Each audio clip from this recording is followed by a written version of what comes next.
जय Hind students, I hope कि आप सभी लोग स्वस्थ होंगे। आप सभी की प्रिपरेशन अच्छी चल रही होगी। आज हम बात करने वाले हैं सीजीपीएससी के द्वारा स्टेट सर्विस का एग्जाम कराया जाता है। इस एग्जाम के माध्यम से आप अपने स्टेट के डिप्टी कलेक्टर डीएसपी बनते हैं, तो इसके बारे में हम जानने वाले हैं। सबसे पहले आपको जानना होगा कि ये एग्जाम कितने स्टेज में कंप्लीट होता है। ये एग्जाम 3 स्टेज में कंप्लीट होता है, प्रीलिम्स, मेंस और इंटरव्यू। ये तीनों ही स्टेज आपको एक साथ क्लियर करना होता है। पहले आपको प्रीलिम्स क्वालिफाई करना होगा। जब आप सिलेक्ट हो जाएंगे तो आपको मेंस देने का मौका मिलेगा। मेंस एग्जाम में जब आप सिलेक्ट हो जाएंगे तो इसके बाद आपको इंटरव्यू देने का मौका मिलेगा। इंटरव्यू और मेंस इन दोनों का रिजल्ट तैयार होकर के फाइनल रिजल्ट में जब आपका नाम होगा तभी आप पास माने जाएंगे। अगर आप प्रीलिम्स में सेलेक्ट नहीं होंगे तो आप यहीं से फेल हो गए।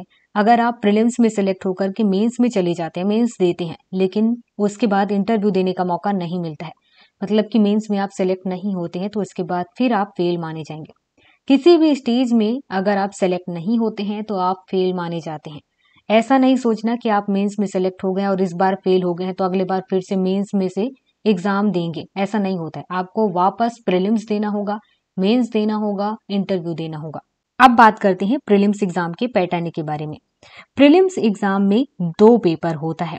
आपको दोनों ही पेपर देने होते हैं और ये दोनों ही पेपर एक ही दिन में होता है। पहले पेपर में आपको 100 क्वेश्चन दिए जाते हैं। ये 200 नंबर के होते हैं और आपको 2 घंटे का टाइम दिया जाता है और इसमें निगेटिव मार्क होता है। इसमें 1/3 नंबर आपके काट लिए जाते हैं।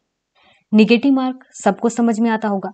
अगर आपने एक क्वेश्चन सही किया है और एक क्वेश्चन गलत कर दिया है तो आपके इसमें से जो 2 नंबर मिला हुआ है इसका 1/3 नंबर काट लिया जाएगा और बचा हुआ नंबर आपको मिलेगा। ऐसे ही दूसरे पेपर में होता है। इसमें भी आपको 100 क्वेश्चन जो कि 200 नंबर के होते हैं और 2 घंटे का टाइम दिया जाता है। इसमें भी निगेटिव मार्क है, आपके 1/3 नंबर कटेंगे। आपको कम से कम दोनों पेपर में कितने नंबर लेकर के आने हैं ये भी बता दिया गया है। दोनों ही पेपर में जनरल वालों को कम से कम 33% नंबर लेकर के आने हैं। एससी, एसटी और ओबीसी वालों को कम से कम 23% नंबर लेकर के आने हैं और उसके बाद कट ऑफ रेडी होगा और कट ऑफ रेडी के अकॉर्डिंग ही आपका सिलेक्शन होगा या नहीं होगा वो फिर पता चलेगा। जब आप प्रीलिम्स एग्जाम में सेलेक्ट हो जाते हैं तो उसके बाद आपको मेंस एग्जाम देने का मौका मिलता है। मेंस एग्जाम में टोटल 7 पेपर होते हैं। पहला पेपर होता है आपका लैंग्वेज का, दूसरा पेपर होता है एसे का, तीसरा पेपर, चौथा पेपर, पांचवा, छठवां और सातवां GS1, GS2, GS3, GS4 और GS5 का पेपर होता है। सभी पेपर के लिए आपको 3 घंटे का टाइम दिया जाता है। सभी पेपर 200-200 नंबर के होते हैं। टोटल यहाँ पर 1400 नंबर के आपके मेंस के पेपर हो गए हैं। जब आप मेंस एग्जाम में सेलेक्ट हो जाएंगे तो उसके बाद आपको इंटरव्यू देने का मौका मिलेगा और इंटरव्यू आपका 150 नंबर का होता है। टोटल मिलाकर के 1550 नंबर का आपका ये क्वेश्चन पेपर और इंटरव्यू होता है और यहीं से आपका फाइनल रिजल्ट रेडी होगा कि आपका सिलेक्शन हुआ है या नहीं हुआ है। यहाँ पर आपको पता होना चाहिए प्रीलिम्स एग्जाम केवल इसलिए होता है ताकि आप मेंस एग्जाम दे पाओ। प्रीलिम्स एग्जाम के नंबर फाइनल रिजल्ट में नहीं जोड़ा जाता है। अब हम बात करते हैं प्रीलिम्स एग्जाम के सिलेबस के बारे में। प्रीलिम्स एग्जाम में पहले पेपर के बारे में बात करते हैं। पहले पेपर में जो क्वेश्चंस आते हैं 100 क्वेश्चंस हैं, उसे 50-50 क्वेश्चन में बांट दिया गया है। मतलब कि ये ए वाला पार्ट हो गया, ये बी वाला पार्ट हो गया। ए पार्ट में जो 50 क्वेश्चन बनेंगे वो कहाँ से आएंगे? वो आएंगे इंडियन हिस्ट्री से, इंडियन जियोग्राफी से, इंडियन कॉन्स्टिट्यूशन से और पॉलिटी से, इंडियन इकोनॉमी से, जनरल साइंस एंड टेक्नोलॉजी से, इंडियन फिलॉसफी, आर्ट, लिटरेचर और कल्चर से, करंट अफेयर और स्पोर्ट्स से, इन्वायरमेंट से। इसके बाद बाकी 50 क्वेश्चन कहाँ से आएंगे? छत्तीसगढ़ का जो जीके है, सामान्य ज्ञान है, उससे रिलेटेड क्वेश्चंस आएंगे। तो उसमें भी आपको सेम चीजें पढ़नी है, बस छत्तीसगढ़ की चीजें पढ़नी है। जैसे कि छत्तीसगढ़ के जो हिस्ट्री है, contribution of Chhattisgarh in freedom movement, मतलब कि स्वतंत्रता आंदोलन में छत्तीसगढ़ का क्या योगदान रहा है।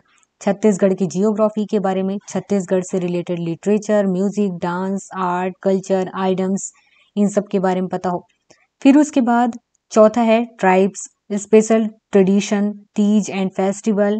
पांचवा economic, forest and agriculture, Chhattisgarh से related. Administrative structure, local government and Panchayati Raj पता हो।